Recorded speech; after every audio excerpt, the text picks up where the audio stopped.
So ini surat kuasa mentadbir.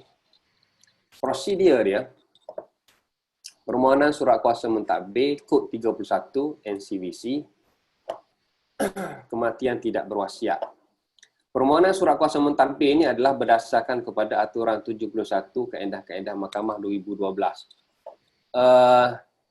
Tentang probate ni, dari sudut kaedah-kaedah mahkamah, kita bila pergi kepada mahkamah tinggi, kita berdasarkan inilah dia punya civil procedure dia, kita berdasarkan kaedah-kaedah mahkamah. Dia untuk urusan probate ni, dia adalah aturan 71 dan aturan 72 saja. Dia duduk main sekitar tu saja, aturan 71 dan aturan 72. Tapi semuanya bermula dengan aturan 71 kerana mahkamah sendiri macam seolah-olah mengandaikan apabila suatu permohonan dibuat ke mahkamah, maknanya waris-waris itu sudah pun bersetuju. Kalau waris itu tidak mendapat apa-apa persetujuan, baik tak payah filekan di mahkamah. Kecuali terpaksa filekan, dia akan menjadi contentious matter, dia akan menjadi perbalahan yang mana mahkamah perlu memutuskan. Tetapi sebenarnya mahkamah pun dia tidak suka untuk memutuskan perbalahan waris ni sebab waris itu sama-sama berhak. Sama-sama berhak. Jadi dia lebih suka untuk diselesaikan secara damai. Jadi permohonan untuk surat kuasa mentadbir sebenarnya dia berasaskan kepada aturan 71, dia panggil non-contentious. Tidak bergaduh lah sebenarnya untuk mendapatkan surat kuasa mentadbir ni, waris tidak bergaduh. So dia dimulakan dengan secara ex parte, secara sebelah pihak. Maknanya kita tidak namakan pihak yang satu lagi itu sebagai defendant ataupun sebagai respondent. Kita tidak namakan. Dia hanya ada pemohon sahaja. Dan selalunya pemohon itu yang akan dilantik sebagai pentadbir.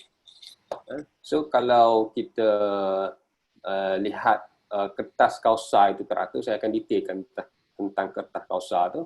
So kertas kausa itu teratur, permohonan hanya dibuat secara ex parte dan permohonan itu dibenarkan, diluluskan dah. Sekiranya kertas kausa tidak teratur bagi permohonan surat kuasa mentadbir ini selalunya ialah kerana tidak lengkap affidavit penolakan pentadbiran. Kita tak cukup ada waris-waris yang tidak menandatangani affidavit penolakan pentadbiran kerana mungkin waris itu juga mahu menjadi pentadbir. Jadi kertas kausa itu tidak lengkap. Tapi boleh difilekan. Jangan nak tunggu sehingga lengkap baru nak filekan.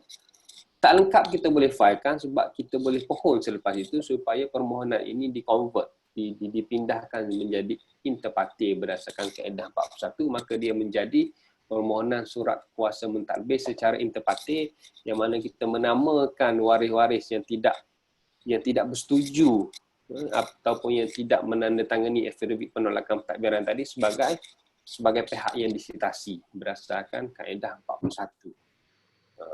So sebab kalau kita tak buat benda ni, sampai bila pun harta pusaka tu jadi beku dan kita pun dah tak boleh nak bincang dah. Kita tak tahu kenapa dia tak setuju dengan kita. Kita nak jadi pentadbir.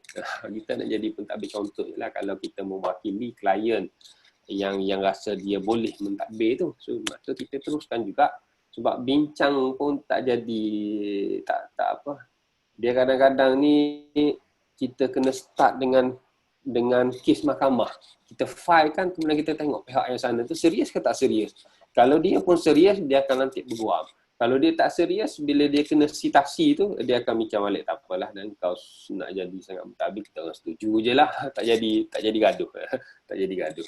Tapi pentadbir yang nak jadi pentadbir tadi, dia kena mulakan sesuatu lah. Dia kena mulakan sesuatu, filekan dahulu.